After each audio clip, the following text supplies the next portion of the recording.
자, 우리 인사합시다. 할렐루야. 오늘은 108번째 파라샤 민수기 12장 1절에서 16절 말씀 공부해 볼게요. 특별히 오늘은 그 라션 하라, 악한 혀, 악한 입술 이런 악담에 대해서 공부하는 부분이 나오는데요. 우리 지난주에 보면 불평에 대해서 나오죠. 백성들도 불평하고 모세도 불평하는데 백성들은 음식 먹고 음식 문제 때문에 하나님께 불평하죠. 근데 문제는 그 불평을 서로 다른 사람에게 했죠. 그러니까 라션 하라라는 게 악담하다, 비방하다, 불평하다 이런 뜻인데 비난 그것이 하나님에게 불평을 라션 하라 한 거죠. 그런데 모세는 반대로 모세도 불평이 있었어요. 불만이 있었죠. 근데 하나님 앞에 가서 토로하죠. 그래서 백성들도 먹는 거는 너무나 자연스러우니까 그것을 하나님 앞에 인간적으로 토로했다면 하나님께서 약함을 아시고 분명한 계획을 갖고 계셨을 거예요. 그런데 문제는 그들이 이제 악했다라는 거죠. 하나님의 자체에 대한 하나님 자신에 대한 도전인 것을 볼 수 있죠. 그래서 그렇게 되면 대부분 수군거리죠. 수군거리면 뒤에서 지들끼리 그 보면 또 상징적으로 진 변두리에서 진 바깥에서 지들끼리 이게 수군수군 하는 거죠. 그 수군거림에서 이제 반역이 생기고 나중에 역성혁명까지 일어날 수 있겠죠. 정형적인 불평이 지난주 있었고 이번에는 지난주는 그 진 끝에 있는 자들, 그러니까 그 이스라엘 모세 공동체의 가장 외곽에 있는 신분으로 말하면 가장 하층민일 수도 있고 또 나쁘게 보면은 가장 그 공동체 안에서 오늘로 말하면 막 그런 사람이 있잖아요. 막대 먹은 기본이 안 된 그런 사람들의 불평까지라고 볼 수도 있어요. 그거 너무나 평민들, 서민들 또 부정적으로 보면은 정말 이 영어 단어 찾아보니까 인간 쓰레기들 이렇게 다 사전에 그런 종류의 사람들이 너무나 본능적인 육적인 문제로 하나님 앞에 불평하는 이야기가 나왔다면 오늘은 이스라엘이라는 국가의 최고 지도자에 대한 불평의 이야기죠. 그것도 최고 지도자가 아론과 미리암. 그래서 모세와 더불어 이스라엘의 최고 권력자잖아요. 최고 리더십인데 뿐 아니라 모세와는 형제잖아요. 어릴 때 모세가 젖먹이 찾을 때 누나가 엄마 노릇할 만큼 미리암과 모세는 각별하고 아론과 모세는 생살 넘나들어서 출애굽의 사건을 경험할 만큼 각별한 사이인데 정작 그들이 모세에 대해서 권위에 대해서 비방하는 불평하는 이야기가 나와요. 그래서 이것을 성경 전체에서 라션 하라, 유대인들은 라션 하라라고 하는데 라션 하면 혀, 라 그러면 악하다는 뜻이 악한 혀란 뜻이에요. 그래서 악한 혀는 마태복음에 대표적으로 나오죠. 7장에 보면 읽어드릴게요. 너희가 심판받지 않으려거든 남을 심판하지 말아라. 그래서 누군가를 악담하는 거, 그건 악평이 되는 거죠. 누군가를 그거를 성경은 심판하다고 말하고 있어요. 너희가 남을 심판하는 그 심판으로 하나님께서 너희를 심판하실 것이요. 너희가 대질하여 주는 그 대로 너희에게 되어서 주실 것이다. 어차피 너는 남의 눈에 있는 티는 보면서 네 눈 속에 있는 들보는 깨닫지 못하느냐.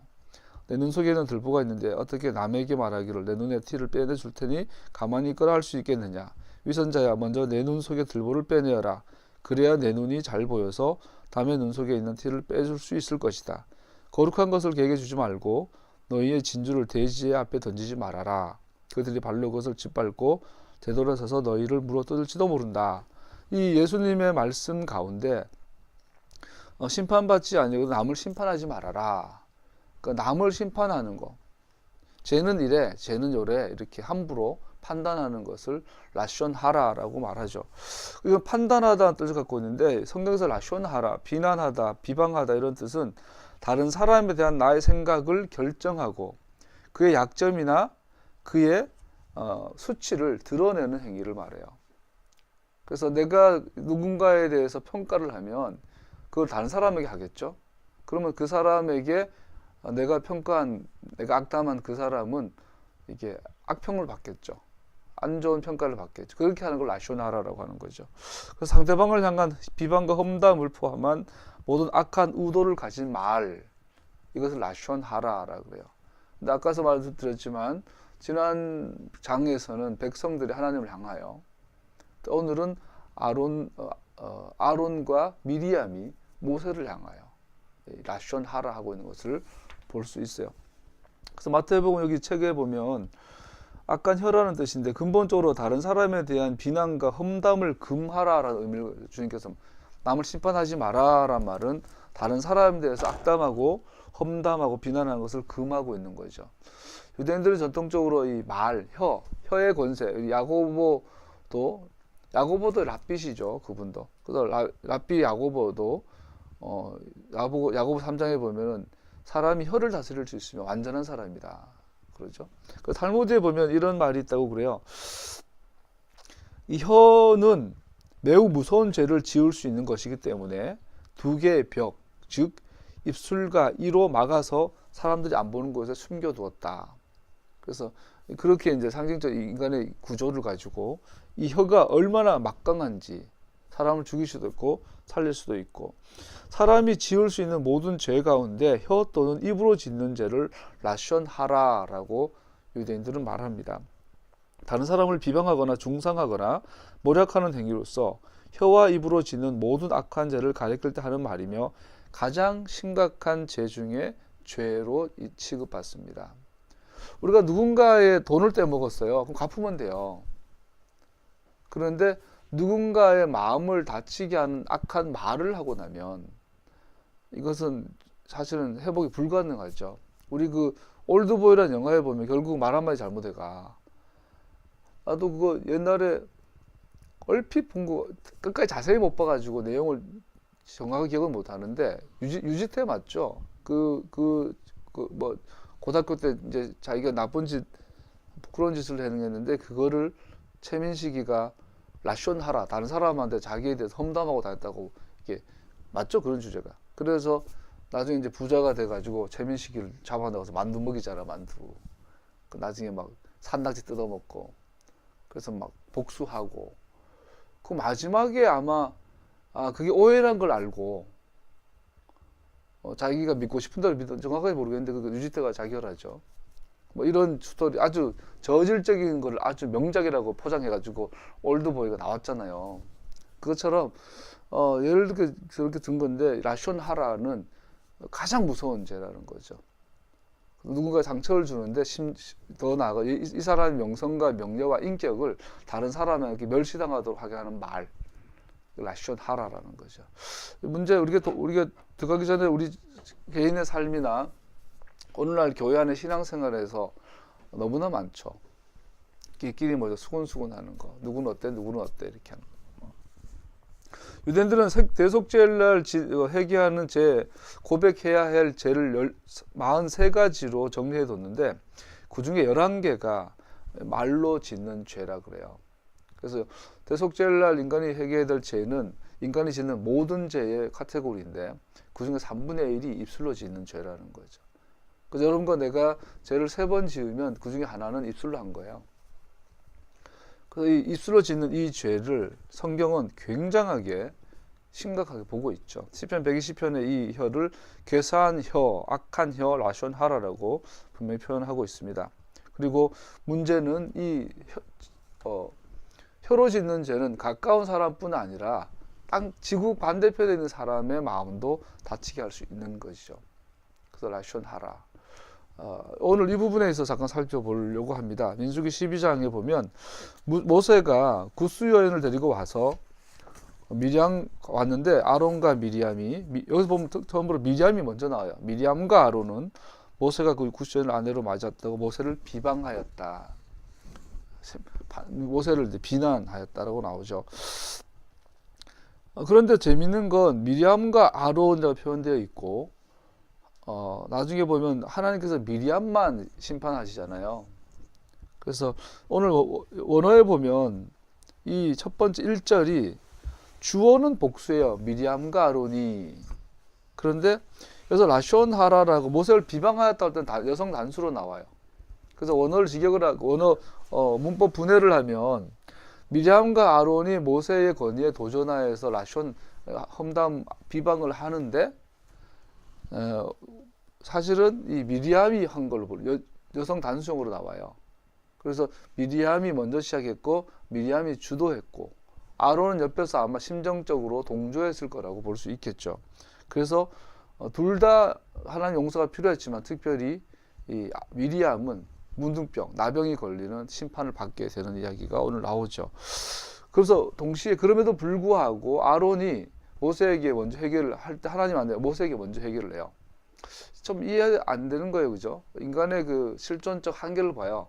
천하의 아론이, 천하의 미리암이 친동생인데 다른 사람한테 비방하는 거예요. 모세가 듣고.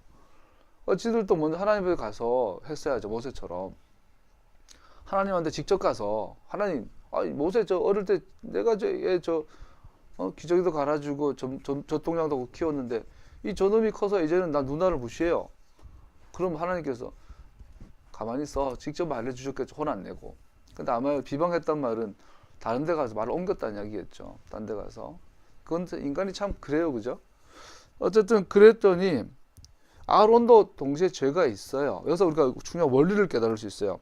죄는 말하는 것, 악한 말을 하는 것도 죄지만 그 악한 말을 듣는 것도 죄가 된다는 겁니다. 오늘 본문 전체에서 우리가 적용할 수 있는 건 악한 말을 하는 것도 죄지만 그 악한 말을 듣고 있는 것도 죄입니다. 미리암의 입에서 시작됐기 때문에 미리암이 먼저 심판받았습니다. 아론은 그녀의 비방하는 말을 자신에서 들었고 수용했기 때문에 그 죄에 동참하게 되었습니다. 또 하나 구스 여인과 결혼했기 때문에 비방을 받았어요. 구스 여인이 누군가? 그래서 그걸 떠나가서 우선 모세가 구스 여인과 결혼한 것이 비방거리가 됐었나 봐요. 구스 여인이 누군지는 정확하게 알 수는 없지만 어쨌든 뭐 가까운 형제들이 보기에 또 이스라엘 리더십들이 보기에 뭐 보통 일이 아니었나 보죠. 뭔가 이제 수군수군 할 거리가 됐었나 보죠. 실제로 모세가 뭔가가 실수한 건 사실인 거죠. 그래서 아론과 미리암은 아무 근거 없이 모세를 비방한 건 아니었어요. 그래서 사실은 모세가 실수한 것이 있다면 그 사실, 팩트를 가지고 모세를 비방한 거였어요.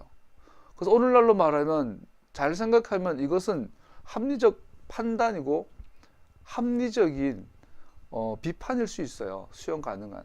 그런데 하나님은 그것을 죄라고 하고 있어요. 이 사실은 우리에게 미리암이 아론에게 전한 사실이 사실이라 할지라도 그것이 진리라 할지라도 그것은 여전히 비방이었다는 사실을 알게 합니다. 다른 말로 말하면 비방은 다른 사람에 대해서 거짓을 말하는 것에 국한하지 않습니다. 라쇼나라는 다른 사람의 인격을 파괴하는 결과를 내는 것을 말합니다. 그래서 예를 들어서 아르미한테 어떤 단점이 있어. 정말 반드시 고쳐야 될 그런 점이 있어. 그럼에도 불구하고 이것을 다른 데 험담하는 것은 하나님께서 허용하지 않는 죄라는 거죠. 세 번째 오늘 본문 통해서 볼 수 있는 게 구스 여인과 모세가 결혼한 것이 죄라고 왜 미리암은 생각했을까요? 구스 여인이 누구냐? 70인역이나 불같아요. 대부분 구스 여인을 이집트 여인, 까무잡잡한 흑인으로 이해를 하죠. 그러나 이제 탈굼이라는 시리아 성경은 구스인을 그냥 아름다운 여인, 또 미디안 사람 이렇게 보기도 하거든요. 어떻게 구스인을 이해하는가 문제는 분명합니다. 미리암은 모세의 결혼이 잘못된 것이라고 판단했던 것이에요. 자, 이 구스 여인이 모세의 정실 부인인 시보라를 아름다운 여인이라고 표현하기 위해서 구스 여자라고, 구스 사람이라고, 구스인이라고 표현했다라고 번역하기도 하고, 또 더 많은 사본들은 번역본들은 이 구스 여자를 그냥 에토피아 여인, 흑인 여인으로 이해하기도 한다고 하죠. 그러나 두 가지 다 상관없이 확실한 사실은 모세의 부인은 외국인이라는 거예요. 이스라엘 여자가 아니라는 거죠. 뭐 에토피아 여자든 뭐 십보라도 미디안 여자잖아요. 이방 여인이잖아요. 그러니까 어쩌면 미리암이 누나로서 또 동시에 종교 지도자로서 동생 모세의 결혼을 보면서 탐탁차는 있었겠죠. 더군다나 어릴 때부터 젖동량 하면서 키웠던 동생이잖아요. 그래서 이제 대국의 왕자가 되고, 와, 우리 가문에 뭐 빛이 비치나 보다, 어쩌면. 그러다 갑자기 사라졌다가 40년 만에 돌아왔는데, 이방 여인, 그것도 미디안 족속 제사장 딸. 그러니까 아마 모세가 하나님 함께 하시고 대단한 리더십을 보이긴 하지만, 누나로서, 누나 관점에서는 뭔가 동생에 대한 아쉬움이 근본적으로 있었지 않을까. 그런 심리적인 것이 반영이 돼서 네가 구스여인과 결혼한 것 때문에 어떤 문제가 될 수 있어라고, 이게 어쩌면 좋은 의도를 했을 수도 있겠죠. 그러나 그것은 하나님께서 죄라고 말하고 있죠. 어쨌든 모세가 이방 여인과 결혼했기 때문에 하나님의 대변인으로서 신뢰받지 못한다고 판단하였을 수 있습니다. 미리암의 모세 행동에 대해 의로운 판단을 내리는 것에 미리암은 정직하게 사심 없이 행동했다고 할지라도 이 경우는 분명히 잘못되었던 겁니다. 그가 지적한 것이 비록 사실이라 할지라도 그 상황에 대한 미리암의 판단은 결함이 있는 것이었습니다. 그래서 진짜 문제는 미리암과 아론은 하나님께서 모세에게 주신 지도력을 나누어 가지길 원한 것이었던 것입니다. 그러면 돌아볼 때 미리암이, 저도 그래요. 뭐 예수님도 그래요. 예수님께서 그러잖아요. 선지자가 고향에서 환영받지 못한다. 예수님도 열심히 하늘나라 전하고 막 죽은 자 살리고 있는데, 소위 그 성모라고 하는, 이거는 제가 땡땡 캐톨릭에서 성모라고 신격화하고 있는 아줌마 한 명 오더니, 내 아들 예수야, 너 귀신 들렸냐? 왜 이런 짓 하고 돌아다녀? 그러고 있는 거예요. 동생들이 와가지고. 그러니까 예수님께서 뭐라고 그래요? 누가 내 어머니요? 누가 내 형제냐? 아버지 뜻대로 행하는 자가 아니냐? 예수님도 고향 나사렛으로, 고향 주변으로 갔을 때는 환영받지 못했어요. 선지자들도 그랬고, 아마 여러분들도 다 그럴 거예요. 여러분들 마음대로 은혜 받고 정말 참을 깨달아서 집에 가면 아무도 인정하지 않죠. 네가 뭐 알아? 이렇게. 목회자들은 더 그렇죠. 저는 7남매 중에 막내다 보니까 고향에 내려가면 말만 김 목사야. 그러고는 항상 가르치려고 그러고, 항상 그렇죠. 집사님들이, 누나들이. 목회 그렇게 하면 안 돼. 대형교회 있을 때는 누나들이 막, 와, 우리 막내 목사, 이제 하나님께서 우리 가문에 복을 주시나 보다, 있는 그대로. 그러다가 대형교회 쫓겨나고, 교단에서 쫓겨나고, 가책해서 이렇게 하고 있으면, 그 더군다나 정말 토라, 메시아닉, 유월절 이러니까, 가정모임 갈 때마다 한심하게 보죠. 목회 그렇게 하면 안 돼, 이렇게 하는 거죠. 아마 그랬던 것 같아요. 미리암과 모세도 그 친형이고 친누나에다가 이방 여인하고 결혼해가지고 이제 이방 제사장의 사위가 돼가지고 또 있으니까, 어쩌면 또 거기다가 십보라라면 예뻐. 이더피아 여자라도 너무 그 당시로서 핫한, 얼로 말하면 뭐랄까요? 이더피아 여자가 그 고대 사회에서는 진짜 미인은 흑인이라고 그러죠. 피부가 뭐 흉내낼 수 없는 막 피부 좋다 그러죠. 미인의 대표인 이디오피아 여인이라면, 혹은 십보라라면 어쨌든 아름다운 여인, 올케가 보기에도 질투가 날 만큼 이 모든 것이 복합적으로 됐는데 성경은 말하고 있어요. 그런데 네가 정말 그 사실이, 미리암 네가 염려하고 고민하는 게 팩트고 근거가 있고 그럴 수 있어. 그러나 하나님 뭐죠? 중심을 보는 거죠. 정말로 미리암과 아론이 모세를 위해서, 이스라엘을 위해서 건면하듯이 한 것이지만 성경 기록하고 있어요. 너는 비방한 거야. 라션 하라였어. 그럼 그 동기를 이렇게 볼 수 있어요. 그들이 원했던 건 지도력이었어요. 모세의 the one, only the one, 유일한 하나의 지도자 모세. 그 모세의 지도력을 나눠 갖기를 원했던 것이죠. 그것이 진짜 이 미리암과 아론의 속에 숨겨진 동기였을 거죠. 그들은 하나님께서 오직 모세를 통해서만, 히브리 원의 오직을 강조하죠, 말씀하시기를 선택하신 사실을 즐거워하지 않았고 자기 자신들을 모세와 동등한 것으로 여겼습니다. 그래서 오늘 2절, 주님께서 모세와만 말씀하셨느냐, 우리와도 말씀하시지 않았느냐, 그들이 이렇게 말하는 것을 주님께서 들으셨다. 숨길 수 없는 거죠. 미리암과 아론이 어떤 이유에서든 진짜 동기는 모세의 와 지도력을 나누고 싶었던 거죠. 모세의 자리를 탐한 거죠. 그러나 하나님의 대변인과 선지자로서 모세의 위치는 가족, 신분에 기초하지 않았고 오직 하나님의 주권적 선택에 기초한 것이었습니다. 하나님의 절대적 주권적 선택의 문제였죠. 3절을 읽어볼까요? 시작. 모세로 말하자면 땅 위에 사는 모든 사람 가운데서 가장 겸손한 사람이다. 여러분, 모세에게 누가 지었어요? 그 모세가 지가 지를 나 세상에서 제일 겸손한 사람이야. 그럼 그 자체가 교만이잖아. 그럼 이거 누가 쓴 거야? 학자들은 또 나눠져요. 모세가 직접 썼는데 성경께 써라고 했으니까 쓸 수도 있잖아. 또 어떤 학자들은 아니야. 후대의 어떤 편집자가 이렇게 첨가하거나 더한 거 아니겠어? 후대 사람이 봤을 때 모세가 야 이런 상황이면 하늘만도 안 돼. 화 안 내고 그냥 하나님 뜻대로 하세요라고 했더라. 정말 겸손한 사람 아니야? 이렇게 썼다라는 거죠. 어쨌든 간에 3절을 통해서 알 수 있는 건 여기서 겸손하다라는 그 표현이에요.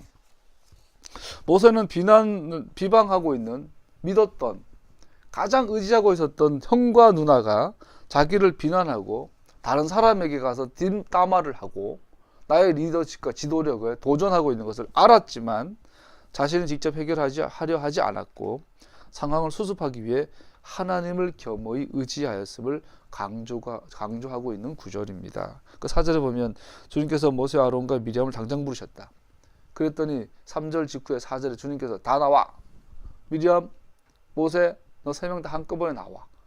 내가 직접 판결해 줄게 라고 너희 셋은 해막으로 나오느라 세 사람이 그리로 나왔다. 1절에 세 사람이 3번이나 반복해서 너 3명 다 나와 이렇게 하는 거죠. 주님께서 직접 변호해 주십니다. 세 사람은 해막으로 소환되어졌습니다. 그들의 죄는 어떤 말을 말하는 것과 듣는 것에 관계된 것들이었습니다. 아론과 미리암은 심각한 죄는 아니에요. 말에 간 거예요. 누군가 이런 말을 했는데 누군가가 그 말을 듣고 마음 심정적으로 동조한 이야기예요.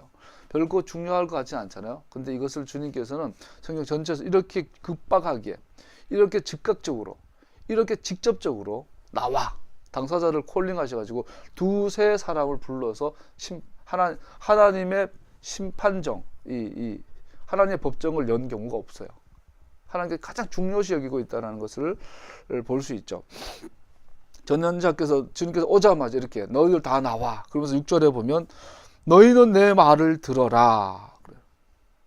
하나님께서 내 말 들어. 그럼 어떻게 돼요? 다른 모든 입술은 잠잠해야죠. 이 말은 어미하신 판결에 이제 나오겠다라는 거죠.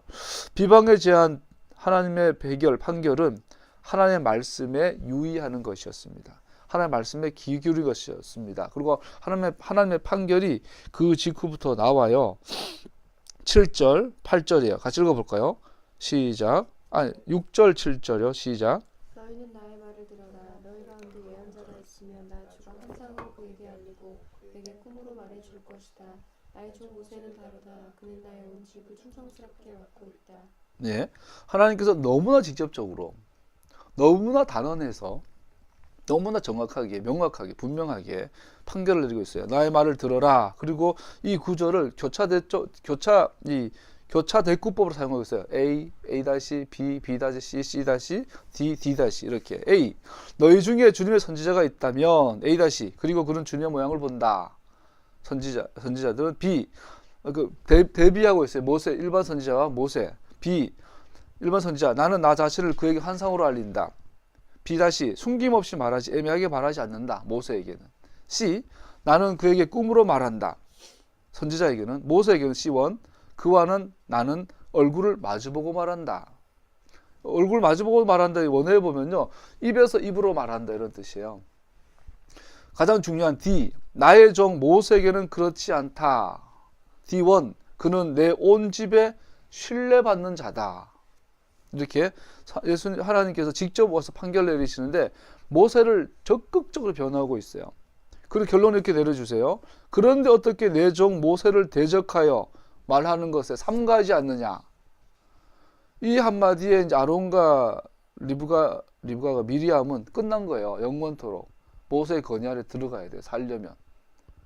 미리암과 아론이 모세의 건의를 무시한다면 이제 하나님 나라에서 나가야 되는, 이스라엘에서 나가는 수밖에 없는 거예요. 하나님 판결 앞에 서죠. 이 교차 대접법은 하나님의 대변인으로서 모세의 위치는 절대적, 독보적이라는 사실입니다. 유일하다라는 것을 하나님은 직접적으로 언급하고 계시죠. 모세를 통해서 주어진 토라는 다른 모든 계시가 판단받는 표본이 됩니다. 아까 얼굴을 마주하고 입에서 입으로라고 하셨어요. 이것은 무슨 말입니까? 모세가 말하면 그게 하나님의 말이에요. 하나님이 말하면 그게 모세의 말이에요. 이것이 얼굴 마주하여 서로 말하고 입에서 입으로 페라는 뜻이에요. 이것의 의미는 완전하다. 한쪽 끝에서 다른 쪽까지 다. 한쪽 문에서 다른 문까지. 토라에서 입은 은적으로 문을 상징한다 그래요. 입에서 입으로는 완전한 지각으로 직접적 계시를 받는 것을 설명합니다. 지난주 1박 2일 보니까 유지태가 나왔어요. 지난주 김준호 친구로. 그래서 이제 옛날 그 게임 있잖아요. 앞에서 단어를 보고 이렇게 춤춰가지고 맞추면 연가 제목 맞추기 지난주 보니까 그 있었어. 니마 그 강을 건너지 마오. 이거를 몸으로 표현해야 돼. 어떻게 해? 그래서 니마 저 강을 펄짝 뛰어서, 근데 나중에는 뭐 엉뚱한 게 나오죠. 이건 입에서 입으로 깨진 거죠. 모세는 하나님한테 직접 설명을 듣는데 모세가 갖고 있는 완전한 지각으로, 즉 하나님이 이해하고 있는 그 이해만큼으로 받아들이는 거예요. 그래서 모세는 하나님한테 A를 A만큼 받아서 L을 그대로 전달하는 거예요. 그래서 모세의 말은 곧 하나님의 말이 되는 거죠. 이것은 예수님 이외에 인간사에서 그런 위치를 가져본 사람이 없어요. 다른 모든 선지자들도. 이사야도 환상을 봤어요. 엘리야도 계시를 받아 환상을 봤어요. 예레미야도. 이 말은 뭐예요? 성경에 나오는 모든 선지자들의 계시는 모세의 건의 아래 들어가야 돼요. 심지어 바울도, 심지어 베드로도, 심지어 마태도, 심지어 마가, 누가, 요한도, 디모데도 모세의 건의 아래 들어가야 돼요. 그래서 바울이 그러죠. 주님의 교회는 선지자들과 사도들의 터 위에 세워진 교회. 모세의 입, 하나님의 입 아래에서 그 토라의 말씀들을 우리의 삶에 속속들이 적용시켜준 분들이 사도와 선지자들이에요. 선지자들은 칼이죠. 돌아오고 돌아와라 그러면서 메스를 들이대잖아요. 니는 이게 잘못됐어. 이걸 고쳐야 돼. 이리로 돌아와야 돼. 싹싹싹 발라주죠. 살을 발라주죠. 옛날 제사장들이 번제에 고기를 점이듯이, 우리 김치 잘 담그면 끝까지 이게 잘 양념을 먹히듯이 그렇게 살을 발라가지고 이것이 토라야. 이것이 모세의 토라야. 이것이 하나님 입에서 나온 말씀이야. 그렇게 주어진 모세의 토라를 우리에게 적용시켜준 분들의 대표가 선지자들과 사도들이에요. 그 위에 세워진 게 교회란 말이에요. 예수님께서 베드로야, 페트로스야, 내가 마이 에클레시아, 내 에클레시아를 페트로스 위에, 이 바위 위에, 반석 위에 세울 거야. 이 돌덩어리야. 베드로, 너는 그냥 돌덩어리 하나야, 굴러다니는. 그런데 이런 굴러다니는 돌덩어리들이 꾸덕가지고 큰 암석 바위가 되면 이것이 페트로스인데, 이것이 선지자들과 사도들의 터예요. 하나님의 말씀과 하나님의 입에 나온 말씀, 즉 모세의 말씀과 그 모세의 말씀, 우리의 뼈와 살을 발라서 골수를 쪼개서 해석해 놓은 그 위에 세워진 것이 마이 에클레시아야. 베드로에 세운 게 아니고. 그래서 오늘 주님께서 말씀하고 있죠. 나의 종 모세는 그렇지 않다. 모세의 입은 하나님의 입에서 직접 하신 것으로 받아들여졌습니다. 선지자들은 그들의 말이 진실인지 아닌지 거짓인지 판단받아야 했지만 그들이 하나님의 선지자인지 아니면 거짓 선지자로 행동하고 있는지 판단받아야 하지만 모세는 판단받지 않습니다. 판단합니다. 그의 말은 하나님의 직접적인 계시였습니다. 입에서 입으로 전달된 말씀이었습니다. 모세는 하나님의 입이에요. 전능하신 분의 이렇게 강력한 증언은 토라를 대적해 말하는 누구도 멈춰라, 잠잠하라라고 말씀하고 있는 거죠. 할렐루야. 토라 회복이라는 것은 그런 관점이 중요해요. 오늘날 메시아리 운동 유행이 되고 심지어 장로교, 기존 기독교에서도 율법 연구가 활발히 일어나고 있거든요. 절기 연구도. 그 선에서 멈출 수 없어요. 말했죠. 모세의 입에 나온, 하나님의 입에서 나온 말은 모세의 입에서 나온 걸 말하는 거예요. 옛날에 어떤 목사가 막 지가 쓴 글이 여호와의 입에서 나오는 말 뭐 이러는데, 토라를 말하는 토라를, 토라에 대한 재발견이 중요합니다.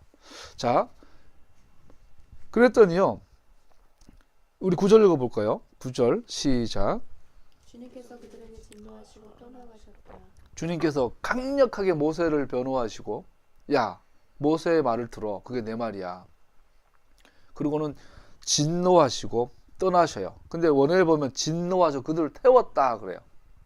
태우시고 떠나고 나서 직후에 쉐켓 영광이 거쳐지고 보니까 이 미리암의 이마에 하얀 악성 피부병이 발현한 걸 볼 수 있어요. 하나님께서 지정하신 대변인을 비방하는 것은 용서받을 수 없었습니다. 백성들을 향한 그의 말은 신성하게 여겨져야 하며 모세의 권위를 손상시킴으로 무시되어져서는 안 됩니다.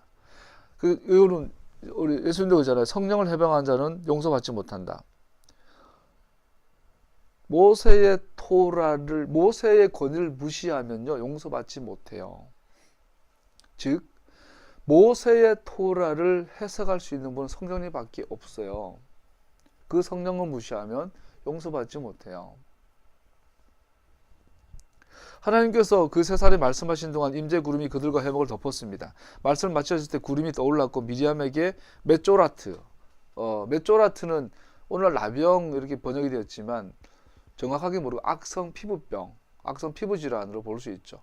여러 가지 증세가 있는데 특별히 오늘 이 미리암의 이마에는 흰색 반점이 생기죠. 이 생선 비늘 같은데 하얗게 이제 버섯 우리 그 각질처럼 앉아버린. 레위기 법에 의하면 피부병이 걸렸는데 피부가 하얗게 각질로 앉으면 치유된 걸로 보거든요. 치유되고 나서 일주일, 또 일주일, 14일을 격리가 되는 것이죠. 오늘날 여기는 7일 격리로, 그거 자세히 보지 않을게요. 넘어가고. 아론이 깜짝 놀란 거예요. 하나님께서 직접 나오셔서 이렇게 강력하게 내 아들, 내 동생 모세를 세우시는 것을 상상도 못했고, 두 번째는 그 직시로 하나뿐인 누이가 이제 피부병이 걸린 거야. 이 병이 걸리면 문제는 병 걸린 것도 문제지만 진 밖으로 격리가 돼야 돼요. 이거 죽으란 이야기야. 지금 전시 같은 상황에서 행진 죽어 있는데 진 밖에 떠나가야 되면 뭐 100% 죽는 거예요. 아론이 급하죠. 그랬더니 아론이 먼저 해결을 하죠. 아론은 자신의 죄를 모세에게 먼저 고백합니다. 여기서 중요한 건 아론이 회개할 때 하나님 앞에 먼저 안 해요. 모세에게 먼저 하고 있죠. 우리가 어리석게 행동했다고, 우리가 죄를 지었다고. 자, 여기서 주목할 부분이 어리석었다라고 말하고 있어요. 그리고 모세가 미리암을 위해 기도해 줄 것을 요구하고 있습니다. 그랬더니 모세가 여기서 이제 그 겸손함이 드러나죠. 조금 더 머뭇거리지 않고, 모세 마음속에 서운함이 없었나 봐요. 그 모세는 어떻게 즉각적으로 형의 부탁을 듣고 형과 특별히 미리암을 위해서 기도를 하죠. 그랬더니 모세의 기도는 즉각적이고 간결하였습니다. 오 하나님, 그녀를 치유해 주세요. 내가 간청합니다. 이 상호교환으로 사람이 비방의 죄를 어떻게 해결하는지에 대한 신뢰를 보게 됩니다. 비방하는 죄는 하나님을 대적하는 것이고 비방받는 그 사람에게 짓는 것입니다. 그래서 이 원리가 있어요. 남을 비방했을 때 해결하는 방법은 먼저 하나님과 그 사람 모두에게 용서를 받아야 합니다. 순서적으로 그 사람에게 먼저죠. 또한 우리는 모세에게 미리암을 위해 중보해 줄 것을 구한 것으로부터 아론이 모세를 하나님의 지정한 중보자인 것에 기꺼이 복종하기 시작했다는 것을 증명해 주고 있습니다. 이제 뭐 아론이 변했어요. 모세는 하나님과 이스라엘 사이의 중재자가 되십니다. 그는 예수님에 대한 그림자입니다. 디모데전서 2장 5절 하나님은 한 분이시오 하나님과 사람 사이 중보자도 한 분이시니 그 사람이신 그리스도 예수이십니다. 보면 그 사람 모세는 이게 관용적으로 표현되어 있는데 우리 디모데 전서 2장에도 보면 그 사람 메시아이신 예수와는 이렇게 관용격으로 유사성을 보여주고 있다고 그래요. 이제는 용서에 대해서 나옵니다. 이 남을 비방 라숀 하라의 죄를 짓는 자가 어떻게 용서를 구할 수 받았는가? 미리암의 운명은 그의 손에 놓이게 되었다. 모세의 손에 놓이게 되었다는 사실은 모세가 원한을 품었다면 미리암을 위해 중보기도하는 것을 거절하였다는 것을 보여줍니다. 재밌잖아요? 막 비방했는데 정작 그 비방의 대상자가 내 생명줄 쥐고 있는 거죠. 모세는 즉각적인 용서로 응답했는데 자신의 명성을 고려하지 않고 하나님의 자비하심을 높여드렸습니다. 그는 유감을 숨기지 않았지만 자신을 비방한 자들의 유익을 구했습니다. 이것이 우리 주님께서 가르치는 것이었습니다. 누가복음 6장에 보면 그러나 내 말을 듣고 있는 너에게 내가 말한다. 너희의 원수를 사랑하여라. 너희를 미워하는 사람에게 잘해주고 너희를 저주하는 사람들 축복하고 너희를 모욕하는 사람들을 위하여 기도하여라. 모세는 이것을 신뢰로 보여주고 있다는 거죠. 미디암의 발병에 대한 치료가 그들이 비난하던 바로 그 사람 모세에게 살려달라고 호소하는 것이었다는 것은 아이러니합니다. 시편 118편 22절 기억하게 합니다. 집 짓는 사람들이 내버린 돌이 집 모퉁이의 머릿돌이 되었다. 멸시받는 분, 슬픔의 사람은 우리가 그로 인해 하나님께 가까이 나갈 수 있는 유일한 분이십니다. 할렐루야. 모세의 이런 행동들은 결과적으로 예수님에 대한 그림자로 명확하게 우리에게 보여주고 있죠.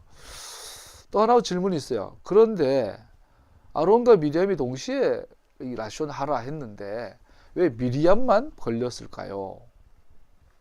비방의 죄는 미리암으로부터 시작되었다는 사실을 본문은 보여줍니다. 즉 비방에 대한 징계는 가장 먼저 악한 말을 시작한 사람에게 가해졌습니다. 오늘 굉장히 중요하죠. 오늘날 우리 정치권을 보면 말잔치잖아요. 김정은이랑 우리 트럼프 대통령이랑 이게 말폭탄, 총폭탄, 말총폭탄 지금 하다가 이제 우리가 평창 앞두고 이제 좀 조용하잖아요 지금. 그 지금 뭐 댓글, 하이트리스트, 블랙리스트, 군 사이버, 국정원 도작된 이 모든 것에 지금 결국 말잔치예요, 말잔치. 막 던지는 거야. 팩트가 있어요. 이게 적폐다, 적폐 청산이냐, 정치 보복이냐, 자꾸 물타기를 해요. 근데 성경 분명히 말해요. 가장 먼저 거짓말하는 놈이 그 놈이 범죄자다. 최근에 안철수 그 국민의당에서 대통령 아들 막 했잖아, 라숀 하라 했잖아요. 어떤 거 만들어가지고 최초 유포자가 누구냐라는 거죠. 하나님 그거 기억하신다라는 거예요. 정치뿐 아니라 요즘 우리 정치판을 보면서 정말 아이러니를 느껴요. 정말 아이러니를. 아까도 이제 아이러니를 보는데 인간이 할 수 있는 가장 위대한 행위는 정치죠. 우리는 정치를 통해서 아름다운 나라를 만들 수 있고 정치를 통해서 세상을 정의롭게 공의롭게 가난한 자들이 살 수 있는 나라를 만들 수 있고 가난한 자가 없고 다 행복하게 살 수 있는 나라를 만들 수 있는 방법은 정치예요. 정치는 인간이 할 수 있는 가장 위대한 행위예요. 그런데 반면에 그렇잖아요. 가장 좋은 거는 또 가장 역변할 수 있잖아요. 가장 위대한 정치가 가장 추잡할 수 있죠.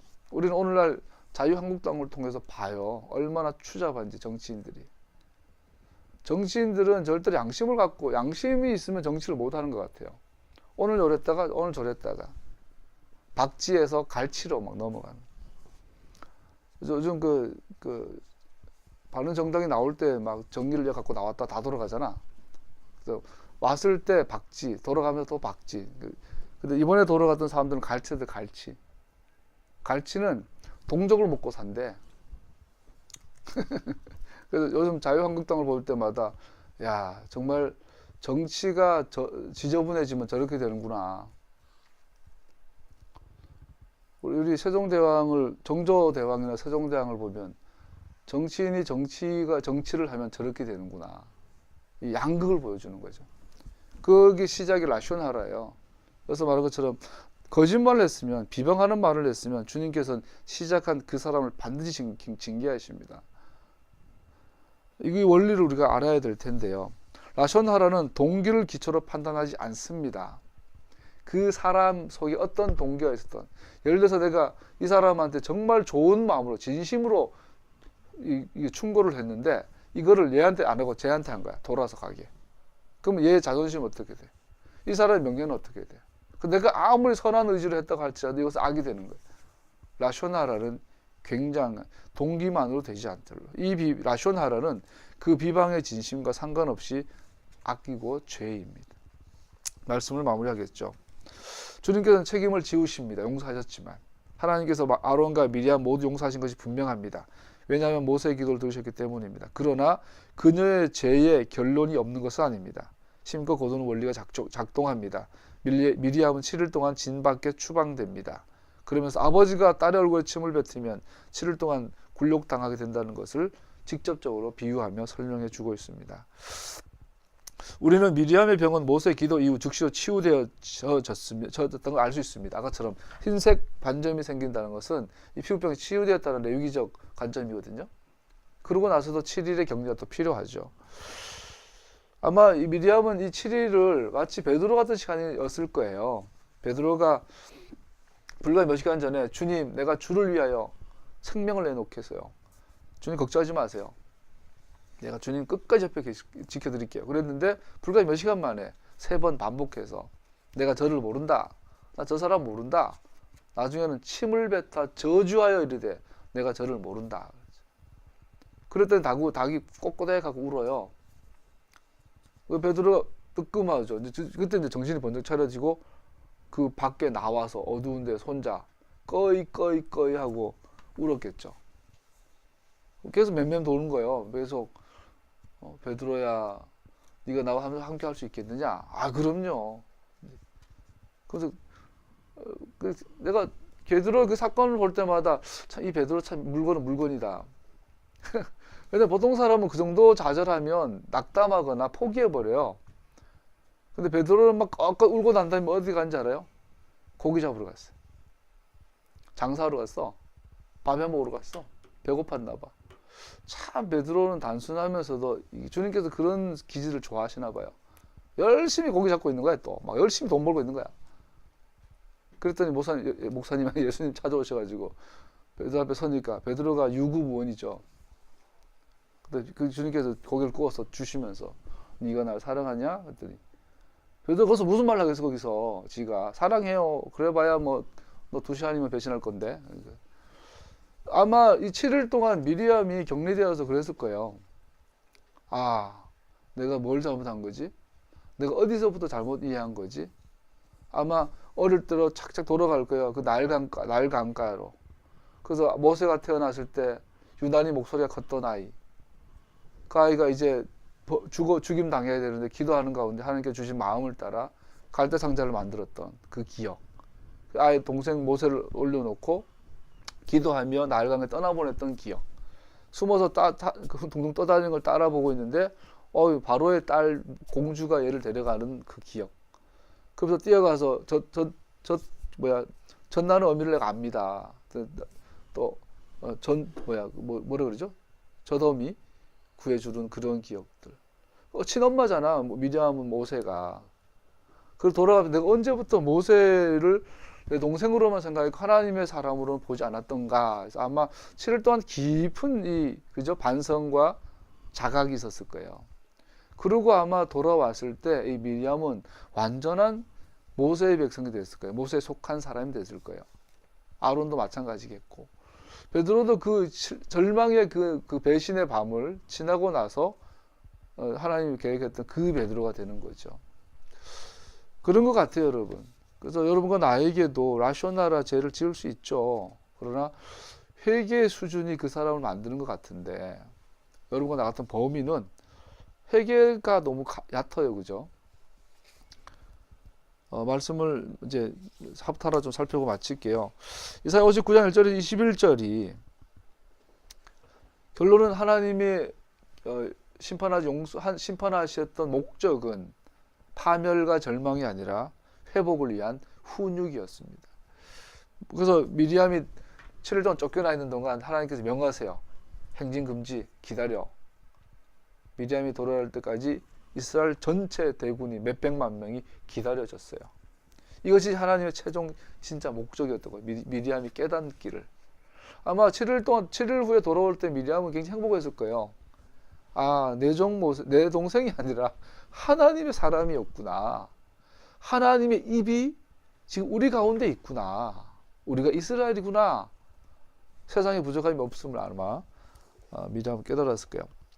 우리 이사야 59장 3절에 보면 너희의 손이 피로 더러워졌으며 너희의 손가락이 죄악으로 더러워졌고 너희의 입술이 거짓말하며 너희 혀가 악독한 말 라숀하라로 가득하다. 비방의 죄는 피 흘리는 죄와 같은데 살인이 타인의 육체를 해하는 것이라면 비방은 그 사람의 명예를 해칩니다. 사람은 명예가 없으면 죽죠. 명예가 없으면.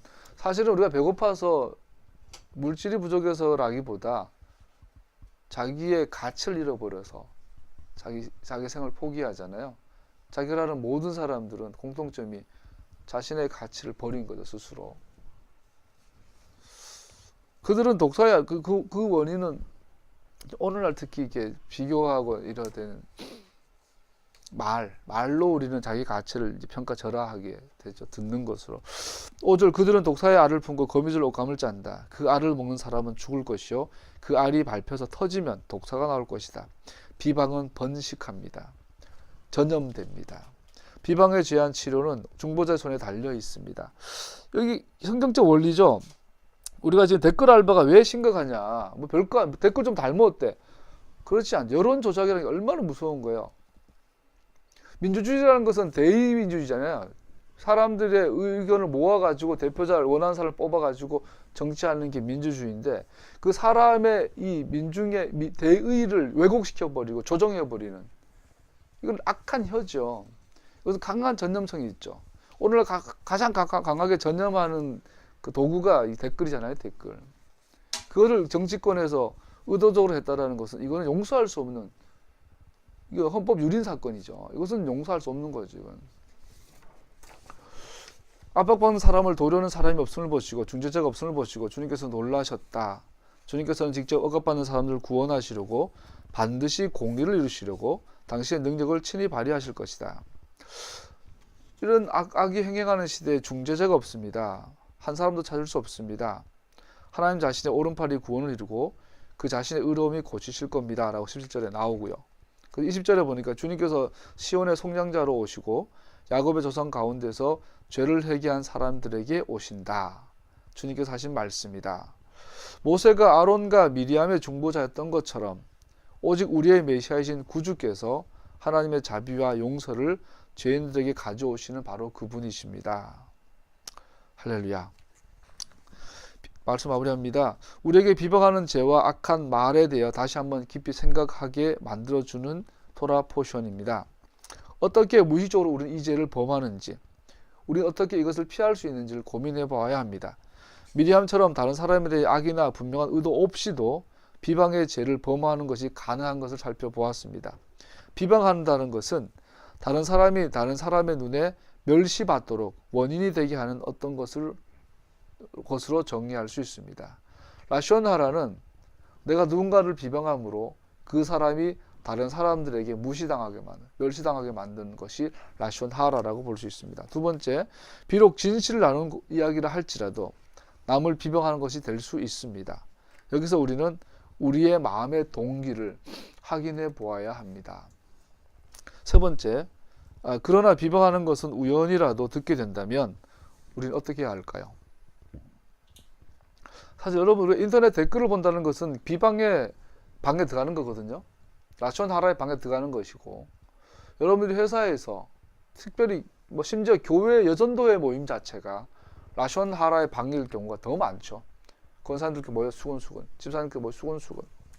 이번에 김장로 차 바꿨더라고. 이러면서. 그럴 경우 우리 어떻게 해야 할까요? 시편 1편에 그 원리가 나오죠. 피해라. 그 자리를 피해라. 첫 번째, 비방하는 사람은 믿을 수 없다. 그 비방하는 사람과 그 말을 믿지 말아라. 그리고 즉 옮기지 말아라. 들은 것을. 두 번째, 누군가가 비방하기 시작하면 신중하고 정중하게 멈추라고 중상하는 것을 허용하지 않겠다라고 분명하게 말해 주어라. 상기시켜 주어라.